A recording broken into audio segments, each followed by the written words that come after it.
봄도 이렇게 봄꽃이 활짝 피었습니다. 여러분들, 우리 이 목포 지역에 벚꽃이 너무나 아름답게 피어서 이곳저곳 다니기만 해도 참 행복한 느낌이 드는 것 같습니다.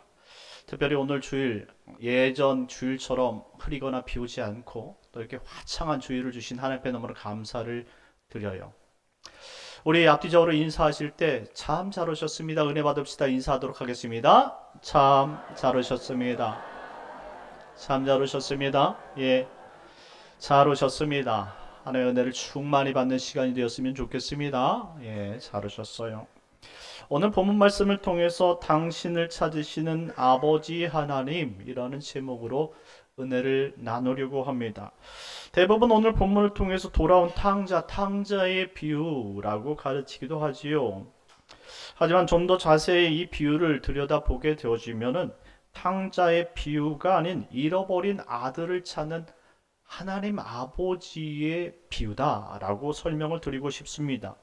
이유는 간단합니다. 오늘 우리가 읽었던 누가복음 15장 안에는 세 가지의 비유가 나오는데, 첫째는 잃은 양을 되찾는 비유, 둘째는 잃어버린 드라크마를 되찾는 비유, 그리고 오늘 셋째는 잃어버린 아들을 되찾는 비유로 기록되었기 때문입니다. 자, 잃어버린 것을 찾는 비유. 그렇다면 잃어버린 것을 누가 찾느냐라는 것이죠. 그것을 만드신 주인이 찾는 것이죠. 아들은 아버지의 씨를 받아서 생명을 받아서 태어난 존재 아니겠습니까? 인간 역시 하나님의 형상으로 지음받은 존재로서 인간의 주인 되신 우리 하나님께서 찾으시는 비유인 줄 믿으시기 바랍니다. 하나님은 여러분을 찾고 계신 거예요. 잃어버린 아들을 찾고자 오늘도 하나님은 그의 예수 그리스도의 영 성령을 통해서 정말로 하나님의 택한 백성들을 두루두루 만나게 하시고 그들에게 감동을 주시고 그들에게 예수 그리스도의 복음을 주셔서 어떻게든지 예수 그리스도를 믿고 하나님 앞에 다시 돌아오기를 기다리신다라는 말씀입니다. 오늘 본문 말씀을 이해하기 위해서 먼저 15장 1절 2절 말씀을 읽어보도록 하겠습니다. 1절 2절입니다. 시작. 모든 세리와 죄인들이 말씀을 들으러 가까이 나오니 바리새인과 서기관들이 수군거려 이르되 이 사람이 죄인을 영접하고 음식을 같이 먹는다 하더라. 아멘. 예수님은 여느 때처럼 백성들 앞에서 말씀을 가르치셨습니다. 그런데 오늘 이때 모든 세리와 죄인들이 말씀을 들으러 예수님께로 나왔다라고 말합니다. 말씀을 가르치는 예수님 앞에 그 말씀을 듣고 싶은 이 세리와 죄인들이 나아오는 것 당연한 것 아닙니까? 하나님께서 찾으시는 그 백성들을 위해 말씀을 선포하실 때에 그의 백성들은 하나님 앞에 나와서 그 말씀을 듣고 내가 죄인이었구나, 하나님을 떠난 아들이었구나 라는 사실을 깨닫는 것처럼 중요한 것이 어디 있겠습니까? 그런데 항상 그 무리 가운데 삐뚤어진 시각과 마음을 가진 사람이 있었더라라는 것입니다. 그들이 누굽니까? 오늘 바리새인과 서기관들이라는 거예요. 이들은 항상 정해진 그 율법의 틀 안에서 자신의 생각 외에는 남의 생각을 도저히 받아들이려 하지 않았다라는 것이죠. 그들은 생각했습니다. 세리, 죄인, 창기들 이들 모두 구원받지 못한, 한마디로 택함받지 못한 선민이 아닌 이방인들이다 라고 생각했던 거예요. 자, 이방인들은 그들은 하나님께 택함을 받지 못했기 때문에 어떻게 살든지 그들은 하나님 앞에 구원을 받을 수 없는 존재라고 생각했던 것입니다. 이렇게 한번 죄인이란 아직 낙인 찍으면 절대 이 바리새인들과 서기관들은 율법에 의거해서 부정타니까 그런 사람들을 만나면 안 된다라고 가르치는 것입니다. 정말 하나님의 말씀을 알고 있는 것이 맞습니까? 하나님께서 가르쳐준 계명을 보게 되어지면 그 10계명은 하나님 계명, 이웃 계명으로 나눠지지 않습니까? 그래서 계명을 지키라 말씀했을 때 하나님 사랑하고 내 이웃을 내 몸과 같이 사랑하면 이것만큼 더 큰 계명이 없다라고 예수님이 가르쳐준 적이 있어요. 이것을 또 율법사들이 듣고 옳다라고 인정했는데 지금 이들은 하나님 사랑하는 것은 잘하는데 이웃 사랑하는 것은 자신들이 정해준 이웃 외에는 도저히 사랑할 마음이 없다 이 말입니다. 내 가족 외에 여러분들 사랑하면 안 되는 거예요? 내 가족이 아니더라도 하나님께서 그들에게 긍휼을 베풀어 주시고 그들도 하나님의 자녀라고 말한다면 우리는 마음을 열고 그들과 함께 하필 예배를 드리고 그들에게 복음과 정말 따뜻한 기쁨의 교제를 나누는 것이 당연한 것 아니냐 이 말입니다. 이것이 하나님 사랑, 이웃 사랑 아니냐 이 말입니다. 그런데 이웃은 필요 없고 하나님만 사랑한다 하니 이것이 온전한 율법을 지키는 그것이 맞냐 이 말입니다. 그래서 예수님은 오히려 그렇게 말씀하시는 거예요. 둘째도 이와 같은데 내 이웃을 내 몸처럼 사랑하지 않으면 첫째 계명을 지키는 것이 아니다 라고 설명합니다. 우리 예수 잘 믿는다 말하면서 이웃을 내 몸처럼 사랑하지 않는 사람들 간혹 있을 수 있는데 사랑하시길 바라겠습니다. 이웃 사랑하여서 하나님의 사랑이 무엇인지를 우리 삶을 통해서 보여줘야 된다는 것이죠. 하나님이 나를 이렇게 사랑했어요. 용서받지 못할 죄인을 사랑해 주심에도 불구하고 나를 사랑해 주셨으니 우리는 그 사랑을 가지고 정말로 내 마음속에 차지도 않고 그 사람과 함께 하고 싶지는 않지만 저 사람이 정말 구원받아야 될 영혼이고 저 사람이 하나님의 성도라고 말한다면 우리는 그들에게 다가서 그들을 사랑해야 되는 줄 믿으시기 바랍니다. 그러니 여러분들 우리 처음에 인사할 때 여러분 인상을 팍 펴시고 기쁜 마음으로 옆 사람과 사랑의 인사를 나눠야 되는 줄 믿으시기 바랍니다. 그러니 다시 한번 인사를 해보겠습니다. 웃음을 팍 주시고 여러분 인사할 때 예수님의 이름으로 사랑합니다, 축복합니다 인사하겠습니다. 예수님의 이름으로 사랑합니다, 예수님의 이름으로 축복합니다. 여러분들 인사하셨습니까? 옆 사람에게서 예수님의 사랑이 팍팍 느껴지십니까? 아 그렇습니까? 아 제가 다른 데를 쳐다봐서 그런가? 예, 그 사랑이 느껴질 수 있도록 행복한 미소 서로 사랑했으면 좋겠습니다. 자, 이런 바리새인과 서기관들의 생각을 예수님께서 모르셨겠느냐라는 말입니다. 하나님 아들 예수 그리스도께서 그런 독한 마음, 악한 마음을 품고 있는 이 바리새인과 서기관들의 마음을 모르셨겠느냐라는 것입니다. 그래서 오늘 본문 15장 말씀을 통해서 하나님의 사랑이 무엇인지를 가르쳐주고자 했던 거예요. 하나님을 사랑하는 것은 비록 너희가 정말 이들 이방인 취급한다 할지라도 내가 택했던 사람이라는 거예요. 내 아들이었다라는 사실을, 그래서 찾으러 왔다는 사실을 가르쳐주고자 했던 것이죠. 그래서 11절 이하의 말씀을 보게 되어지면 오늘 우리가 잘 알고 있는 잃어버린 자를 찾으신 아버지 하나님의 비유를 설명하고 있는 것입니다. 어떤 사람에게 두 아들이 있었는데 그 둘째가 아버지에게 반항하면서 말하기를 어차피 아버지 돌아가시면 다 나눠줄 유산 아닙니까? 그러니 자신에게 나눠줄 유산을 조금 미리 땡겨주면 안 되겠습니까? 이런 질문이었던 것이죠.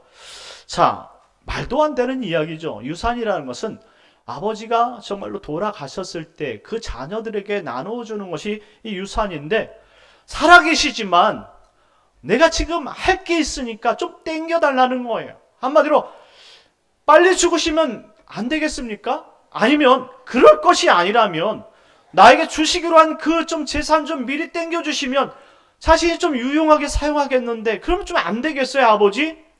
이런 괘씸한 아들이 있네요. 우리 목포 영락교회 그 아버님들 자녀들은 이런 자녀들이 없기를 예수님의 이름으로 축원합니다. 교육이 중요한 겁니다. 잘 키우세요. 사랑으로 잘 키우시고 여러분들 가정에 여러분들 질서를 잘 가르쳐 주시기 바랍니다. 자, 오늘 본문은 아버지와 두 아들 이야기입니다. 그 가운데 다시 찾은 아들 이야기만 나누려고 하는데요. 특별히 오늘 본문 여러분들 우리 32절까지 읽었지만 후반절에 여러분들 첫째 아들 이야기가 나오는데 오늘 첫째 아들 이야기는 또 다른 이야기가 되어집니다. 그래서 오늘 둘째 아들의 이야기만 오늘 포커스를 맞춰서 설명하려고 합니다. 신명기 21장 18절 이하의 말씀에 따르면 자식은 그 어떤 이유라도 부모에게 패역한 행동을 해서는 안 된다라고 기록하고 있습니다. 왜? 생명을 주신 분이기 때문입니다. 그래서 이렇게 아들이 율법에 의해서 패역한 행동을 할 때에 마을 사람들이 돌로 쳐 죽여도 무방하다라고 기록하고 있어요. 율법에 이렇게 기록되었으면 이유같이 뻔뻔하게 아버지 좀 그냥 살아 죽으면 주실 거 그냥 살아생전에 그냥 죽었다 하고 좀 주시면 안 되겠습니까? 이런 아들, 이 폐륜 아들을 율법에 의해서 다 돌로 쳐 죽일 수 있다 이 말입니다. 자, 그런데 이렇게 비록 악한 아들일지라 한다 할지라도 그 아들을 율법으로 고소하고 그 아들 돌로 쳐 죽일 아버지가 있겠느냐라는 것이죠. 그런 아버지는 세상에 또 존재하지 않습니다. 그런 아들은 존재할지라도 그런 아버지는 없다라는 말입니다. 그래서 12절 말씀에 아들을 사랑하는 아버지는 자신의 재산 가운데 그에게 일부를 떼어 그 살림을 나누어 주었다라고 표현합니다. 그 살림, 동그라미 치세요. 사랑하는 성도 여러분, 저 역시 이런 말씀을 드릴 자격이 있는지는 모르겠습니다. 인간적으로 살아계신 부모님께 최선을 다하지 못한다 하더라도 이렇게 막대먹은 행동을 해서는 안 된다라는 거예요. 더군다나 우리가 예수 믿는 사람으로서 여러분들 이런 페루나 같은 그런 삶의 행동을 하면 되겠느냐 말이죠. 여러분들 효도하십시오. 효도해서 구원받는 것은 아니지만 우리 인간이 하나님의 질서 가운데 최고로 부모에게 보답할 수 있는 것은 효도예요. 그렇다면 가장 큰 효도는 무엇이냐? 그 예수를 믿게 하는 것이죠. 그리고 영원한 하나님 아버지가 계신다는 사실을 기억하게 하는 것이에요. 그리고 우리가 거해야 될 그 영원한 천국에 같이 함께 거하게 하는 것. 그것이 가장 큰 효도인 줄 믿으시기 바랍니다. 이 모든 것들은 정말 고마운 마음을 가지고 자녀의 도리를 지키며 살아가는 성도들이 되어야 되는 것입니다. 이것이 우리가 자녀로서 된 도리 아니겠느냐라는 말입니다. 자세히 오늘 본문으로 돌아가서 생각해 본다면 이 갑작스럽게 이 둘째 아들이 부모에게 재산을 요구한 이유가 무엇일까입니다. 왜 갑자기? 페류나이기 때문에? 그럴 수도 있겠지요. 그런데 더 구체적으로 살아가서 우리가 구체적으로 한번 들어가 본다면 한 가지 이유, 꼭지점에 도달하게 되는데 바로 그것이 장자권입니다. 장자권. 여러분들 장자권은 무엇입니까? 아버지 다음을 잇는 것이 장자권 아니냐 이 말이죠. 그래서 우리는 단지 이 장자권이 이 부모의 재산을 갑절, 다른 자녀들보다 갑절 받는 것이 장자권이라고 생각할 수 있습니다. 그런데 그러한 의미가 아니에요. 생각해 보십시오. 이삭의 두 아들이 있었어요. 야곱과 그리고 에서였죠. 무엇 때문에 그토록 여러분들 의절하면서 여러분 목숨 걸고 싸웠습니까? 장자권 때문에 싸웠어요. 아버지 유산 2배 받는 것이 그렇게 잘하는 겁니까? 행복한 일이에요? 그것 때문에 여러분들 그냥 목숨까지 걸고서 여러분들 형제 의절하고 그렇게 치고받고 싸울 일이 있느냐 이 말입니다. 여긴 더 깊은 의미가 담겨 있다라는 것이죠. 당장 아버지가 돌아가시면 아들들 가운데 누가 가장이 되는 겁니까? 첫째 아들이 되는 거예요. 우린 너무나 잘 알고 있죠. 가장이란 아버지를 대신하여 아버지의 위치를 갖는 것입니다. 아버지가 가졌던 명예, 권력, 재물 그리고 가문까지도 이어받는 것, 그것이 바로 장자권이에요. 그러니까 단지 재산의 갑절의 의미는 중요한 것이 아니란 말입니다. 아버지의 전부가 자신의 것이 되는 거예요.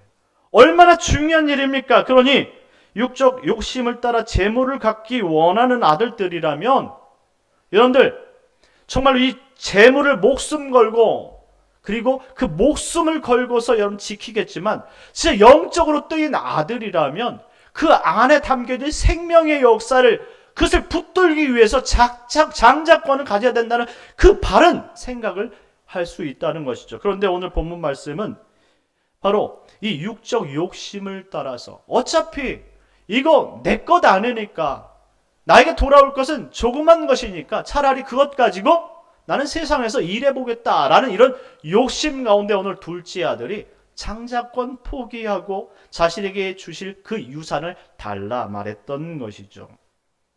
그렇습니다. 첫째가 아닌 이상, 아버지의 마음을 모르는 이상 더 이상 자신이 이 가정에 있어야 될 이유를 모른다는 것이죠. 그런 페르나였던 그리고 정말로 아버지를 정말 끔찍히 사랑하지 못했던 이 둘째 아들은 자신이 받을 수 있는 것 그냥 객기에 받아다 세상으로 나갔다라는 설명이에요. 이제 모든 권한은 아버지에게 넘겨졌어요. 이런 막대먹은 아들을 살리는 것도 아버지의 뜻이고 아들을 죽이는 것도 또한 아버지 영향력 아래에 있는 것입니다. 그런데 이 아버지는 아들을 죽이지 않고 자신이 죽을 때 넘겨줘야 될 그 재산을 띄워주기로 결정한 것입니다. 사람들은 생각할 수 있습니다. 이 얘기를 들으면 아이고 멍청아, 그렇게 떼어주면 그 떠나간 아들 절대 효도 안 한다, 절대 주면 안 돼, 이렇게 말할 수 있지 않습니까? 그러니 죽기 전까지 너희는 재물을 붙들고 있어야 돼. 재물이 곧 힘이야. 이렇게 이야기할 수 있다 이 말입니다. 그런데 아들을 사랑하는 아버지의 마음은 다르다 이거지요. 그렇게 때를 쓰는 아들을 무시할 수 없었어요. 그래서 자신이 가지고 있던 재물을 자신의 사랑하는 아들에게 떼어준 것입니다.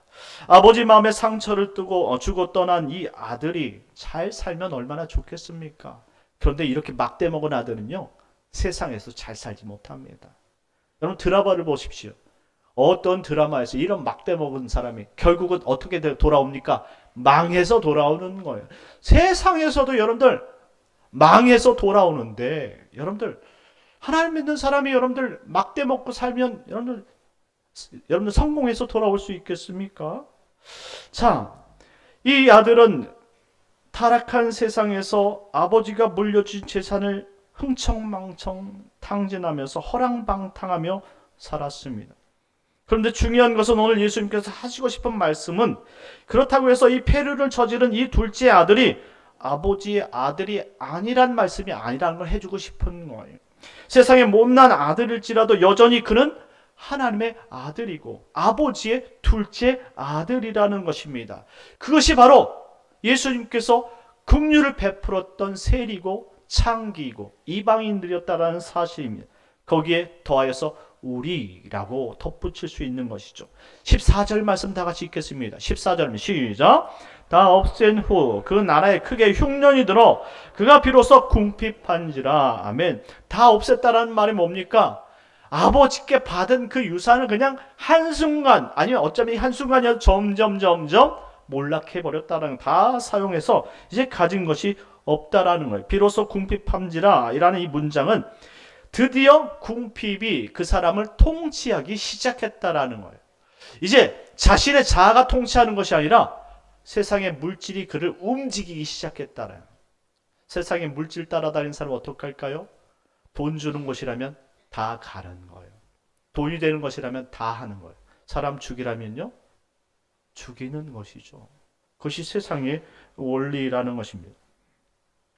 아버지를 떠나면 자신이 원하지 않는 궁핍이 찾아오고, 궁핍 때문에 세상 질서에 복종하게 되는 것이 세상이라는 교훈이죠. 세상은 만만치 않습니다. 결국 15절 말씀처럼 난생 처음으로 돼지를 키우는 일을 배우게 됩니다. 우리가 알다시피 이스라엘 사람들은 돼지를 키우지 않습니다. 이스라엘은 돼지라는 것이 없어요. 그렇다면 지금 언급되어지고 있는 이 둘째 아들이 가는 곳은 이방이란 뜻이죠. 세상에 돼지를 키우게 합니다.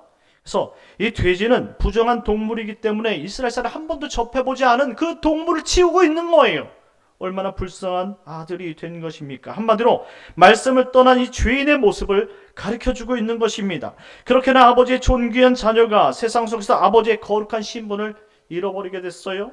세상의 술 취한 모욕을 감당하면서 어렵게 한탄하면서 살기 시작했던 것입니다.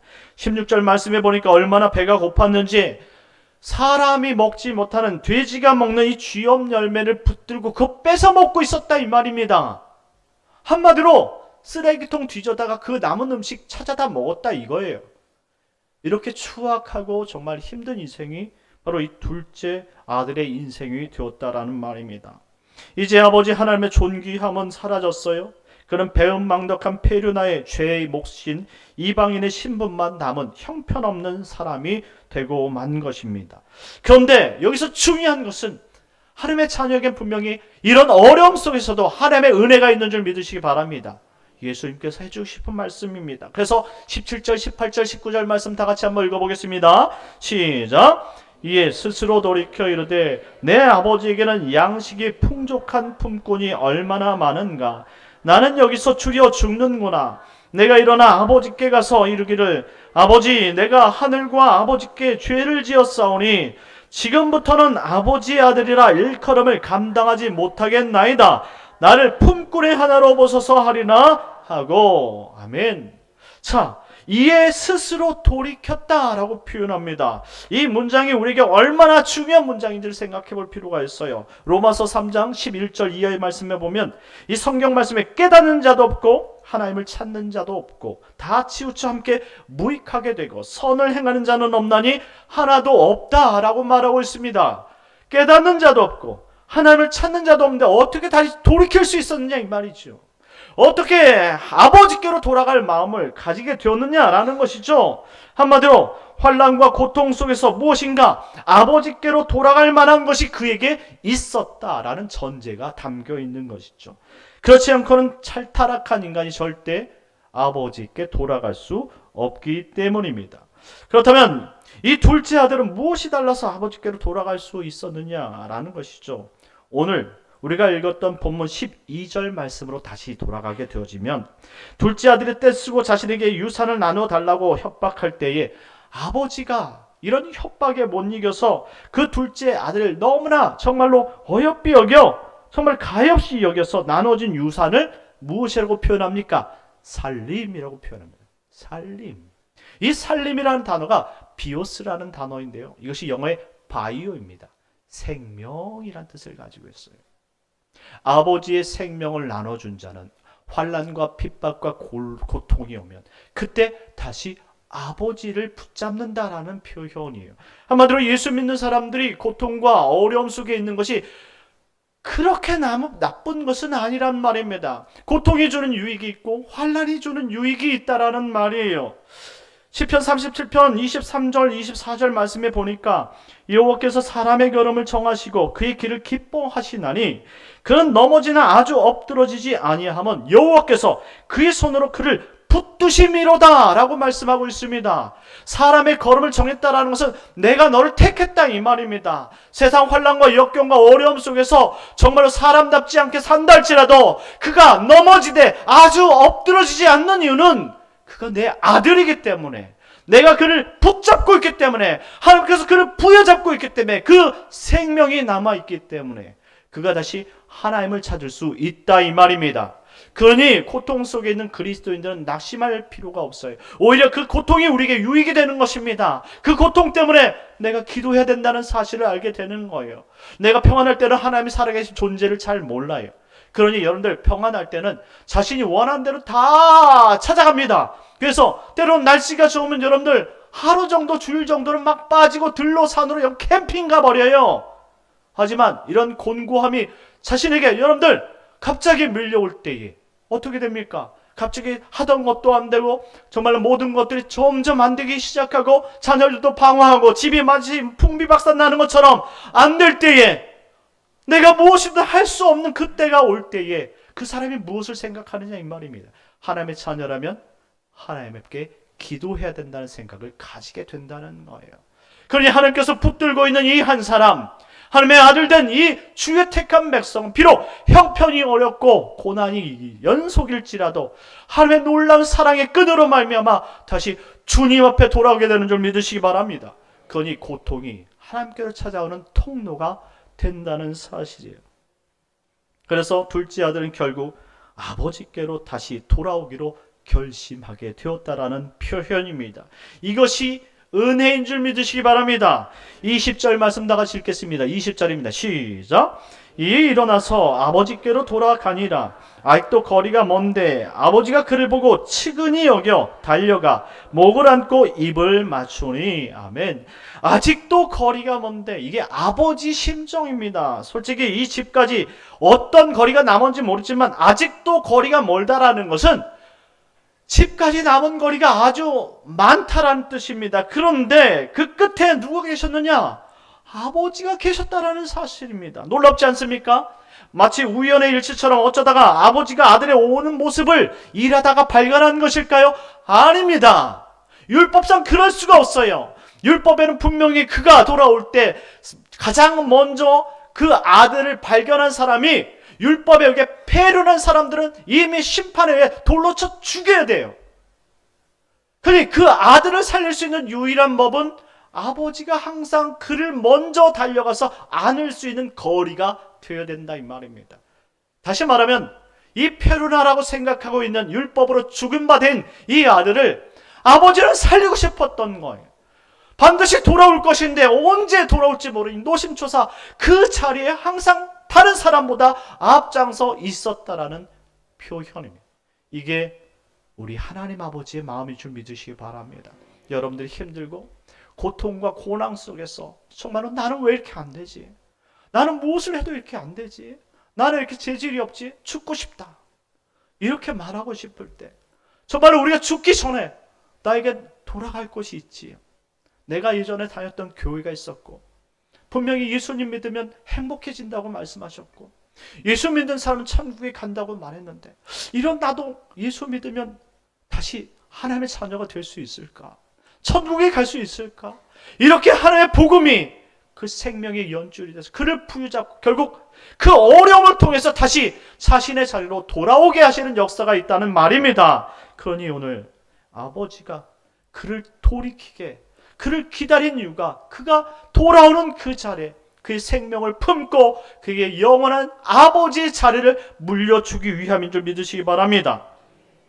아버지가 그렇다라는 거예요. 사랑하는 성도 여러분, 아버지를 저버리고 아버지 없이 산다고 마음을 아프게 했던 이 페르나일지라도 그가 아버지께로 다시 돌아온다면 오늘 하나님 아버지는 다시 반겨준 것처럼 우리가 모든 잘못을 인정하고 우리가 다시 하나님 앞에 나아간다면 잃어버렸던 우리 모든 권세와 위치가 회복되어지는 줄 믿으시기 바랍니다. 22절 말씀 다 같이 한번 읽어보겠습니다. 22절이면 시작. 아버지는 종들에게 이르되 제일 좋은 옷을 내어다가 입히고 손에 가락지를 끼우고 발에 신을 신기라. 아멘. 이와 같이 명령을 하신 겁니다. 다 탕진하고 아버지한테 욕하고 정말 동네 막내 방네 정말로 망신 주고 떠났던 이 아들을 오자마자 다시 아들로 반겨주는 것은 우리 아버지밖에 없다라는 말씀입니다. 아버지는 아들에게 제일 좋은 옷을 내어다가 입히라라고 말씀하고 있습니다. 성경에 나오는 옷은 이 의복들은 다 그 사람의 의를 상징하는 단어예요. 한마디로 죄인의 의복을 입는 사람은 다 죄인이라 이 말이죠. 예수님께서 혼인잔치 비유를 하셨을 때에 그 찾아온 손님 가운데 예복을 입지 않은 한 사람이 있었습니다. 그 사람은 어떻게 했습니까? 형제여, 왜 예복을 입지 않았습니까? 그래서 종들에게 내어 쫓으라고 말씀하지 않습니까? 우리가 예수 그리스도를 믿을 때 온전히 예수 그리스도의 보혈이 나의 적셔지고 내가 하나님의 아들이라는 사실, 내가 하나님을 믿고 내가 구원받은 자라는 사실을 확신할 수 없으면 그 예수님이 나와 상관없으면 우리는 여전히 세상의 죄인일 뿐입니다. 그러니 우리가 이 교회에 나와서 우리가 예배 드린다 할지라도 예수님이 나의 목적이 아니라 사람이 목적이고 그럴 리는 없겠지만 점심 먹는 것이 우리의 목적이고 친교하는 것이 우리의 목적이라면 그것으로는 우리 천국에 들어갈 수 없다 이 말입니다. 오늘 우리가 진정 아버지 때문에 우리가 이 자리에 나왔다면 분명히 아버지께서 오늘 2000년 전에 이 비유로 말씀하신 것처럼 그 종들에게 명해서 아버지의 의복을 입히라고 말씀하신 줄 믿으시기 바랍니다. 우리는 그 아버지의 의복을 입은 사람들이 된 것입니다. 또한 손에 손가락에 가락지를 띄웠다라고 말합니다. 가락지 인장은 가문을 뜻하는 단어예요. 당시 황제도 가락지를 끼고 있었고 당대 모든 지도층과 명문가는 다 자신의 가문을 뜻하는 가락지를 끼고 있었다 이 말이죠. 이 세상 모든 가문 가운데 가장 탁월하고 뛰어난 가문이 어떤 가문입니까? 바로 하나님 아버지의 아들이 되는 천국 시민의 가문인 줄 믿으시기 바랍니다. 그런 타락한 아들이 아버지께로 돌아가니까 아버지는 우리를 마다하지 않고 잃어버린 옷을 다시 입히시고 손가락에 가문의 영광스러운 가락지를 끼워 주신 것입니다. 그리고 발에 신을 신겼다고 말합니다. 신은 자유를 뜻하는 거예요. 특히 오늘 본문에 기록된 이 신이라는 단어 휘포데마라는 것은 가죽신을 의미하는데 일반인은 가죽신을 신을 수가 없었어요. 가죽끈으로 이 묶은 이 신은 권세가들만 쓸 수 있는 것이죠. 바로 우리 하나님 아버지가 사시는 저 천국은 이와 같이 세상 사람들은 경험할 수 없는 권세와 자유가 있는 줄 믿으시기 바랍니다. 주님께로 돌아가면 우리가 이 땅에서 생각했던 여러 가지 아픔, 슬픔, 고난, 이 죄로 맺어진 정말로 더럽고 힘든 모든 것들이 이제 다 끊어지고 하나님께서 주신 참된 자유함으로 말미암아 우리 인생이 회복되어진 줄 믿으시기 바랍니다. 우리가 도저히 생각할 수 없었던 것들을 아버지 하나님이 다시 회복시켜 주신다는 말씀입니다. 우리는 지금 어디쯤에 거해 있습니까? 하나님은 자신의 백성들이 자신에게 돌아오길 간절히 바라고 있다 이 말씀입니다. 우리가 하나님께로 돌이키면 하나님 우리를 붙들어 주시고 우리에게 행복을 주시는 하나님인 줄 믿으시고, 오늘 이 자리에 잘 오셨어요. 오늘 주님께 돌아왔으니 우리 마음을 드리고 진짜 하나님께서 원하시는 물질을 드리고 우리가 주님께 아름다운 예배를 통해 정말로 하나님을 마음껏 누리다가 주님께서 주시는 은혜를 통해 한 주간 믿음으로 살며 천국으로 살며 우리가 행복으로 살아가는 복된 성도들 되시길 예수님의 이름으로 축원합니다. 우리 시간 다 같이 기도하겠습니다. 잠시 기도할 때 하나님, 우리가 아버지 것을 이처럼 다 놓고 살았습니다. 세상에서 내 뜻대로 살아서 하나님 없이 살았지만 하나님 이 방종의 삶을 멈추고 이제 아버지께로 돌아가 주님께서 원하는 삶을 살아가므로 말미암아 하나님 참된 자유와 신보도로 살아가게 하여 주옵소서. 나머지 한 주간도 하나님 믿음으로 살게 하여 주옵소서. 주여 한번 기도하도록 하겠습니다.